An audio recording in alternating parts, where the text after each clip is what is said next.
figured today we would put some felling sights on the famous $77.66 Chinese clone chainsaw of Awesomeness.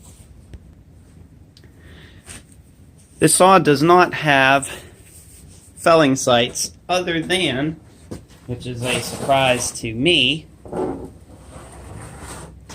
there is a felling sight right here on the chain cover. Hopefully you guys can see that. It's this little line right here and there. And I will probably take my white marker and make that more noticeable. But what I want to do is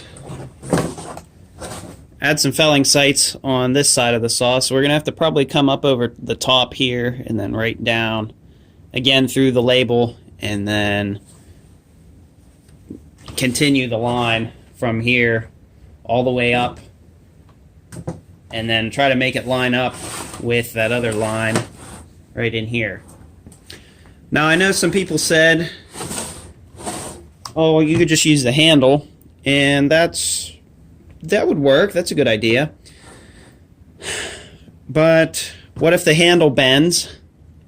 That's one thing.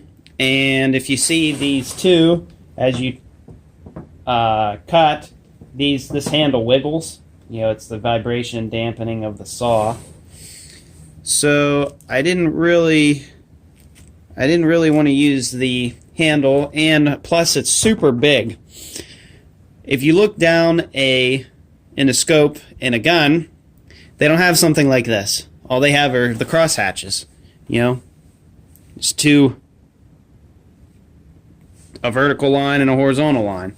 So that's what I'm going to do here. This handle is just too big and it moves, and it's not loose or anything. It's just, you know, this and the motor of the saw are two separate things tied together with those vibration dampening springs. There's one there and one here and one there. Probably another one in there, but I think we're going to put some felling sights on this thing, so let's get started. I've got to say, pretty much anyone can do this to a saw that doesn't have a felling sight on it. This is something I think should be standardized on all chainsaws, to just have a line going down the side of them so that it makes for felling trees a lot easier. But not a lot of the chainsaws do, and I was kind of surprised how many people in my last video didn't really know exactly what a felling sight was. I thought a lot more people knew about this, but that's alright. You generally see this only on the pro saws and stuff, so adding it to this one I guess maybe turns the Chinese chainsaw into a pro saw. So I'm just got my line drawn and I'm carving it out with the Dremel, and then I go over it with it's a soldering iron to smooth out everything.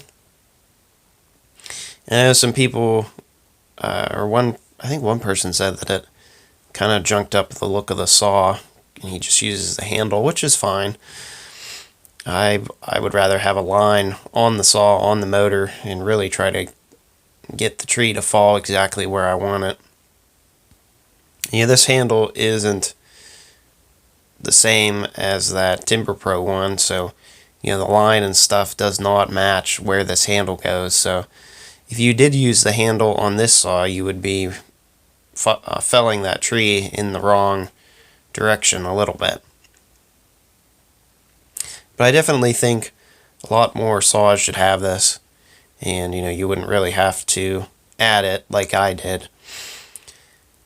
But you definitely do not want to go very deep with the groove that you put in this, because you can weaken the plastics and stuff, and then over time they could break. Which I'm hoping won't happen to this. I don't see why it would. I didn't go very deep whatsoever. Probably not even a 1/16 of an inch deep. But this is definitely not difficult to do. You just put the square up and mark it, basically.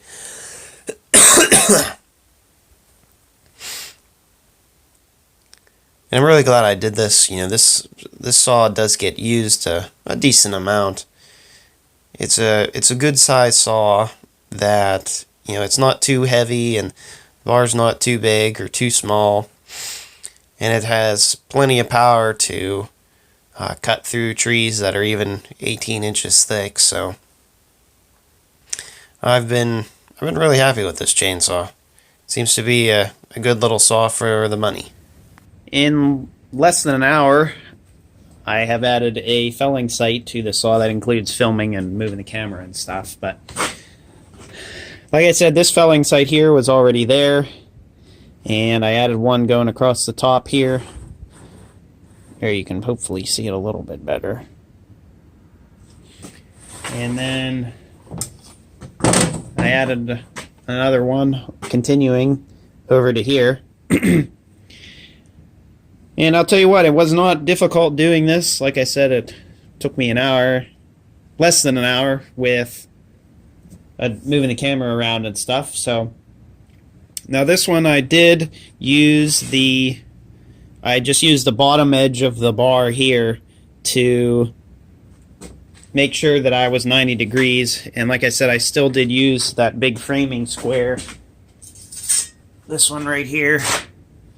And that worked really good. If you're going to do this, definitely use something like that. But just sight down this bottom edge, stick the square in through here, and sight down this edge here with the 90 degree here, and then right where you want it. So since this other felling sight was already here, the one on this side, I tried to scribe a little bit of a line to get me started up to here, so these two would hopefully line up, and they're pretty close, maybe a eighth of an inch off. But as long as they are 90 degrees to the bar, wherever you are here, it shouldn't matter, I don't think. But I scribed the line where I wanted this thing, made sure it was 90 degrees to the bar with the square, finished the line, and then I took my Dremel with a little bit on it, and just a carving bit, and I just kind of carved this out. You do not have to go very deep. What you do not want to do is make a weak spot here and the whole way around, because if you're pulling, this cover could, if you made it too deep, it could go through it. So that's definitely not something that you want to do. So don't go very deep. All I did was just maybe go a little bit. I went deeper where these ridges and stuff are here. And then after I carved this out, made sure it was where I wanted it, and I went over this with a soldering iron to take away all the little burrs and stuff. So there are some burrs left in here. They're really not bad at all, not bad whatsoever. And you know, they'll wear as time goes on, just like the saw will wear and stuff. So I'm sure these lines will eventually get worn off, but you know, I can just, since it's carved in, I can just take my paint marker and repaint this. So I am really happy to have the felling sights on this saw. This saw is a good all-around saw for the trees that are around in my area. 45 cc's is pretty good. I wouldn't say you don't need anything bigger, but generally if the tree is bigger than the bar that I'm using, I will skip up to the bigger saw. So, you know, if it's a 10-inch tree, I'm going to use this one. And if it's a 20 or 19-inch tree, I'll use the Timber Pro. But for a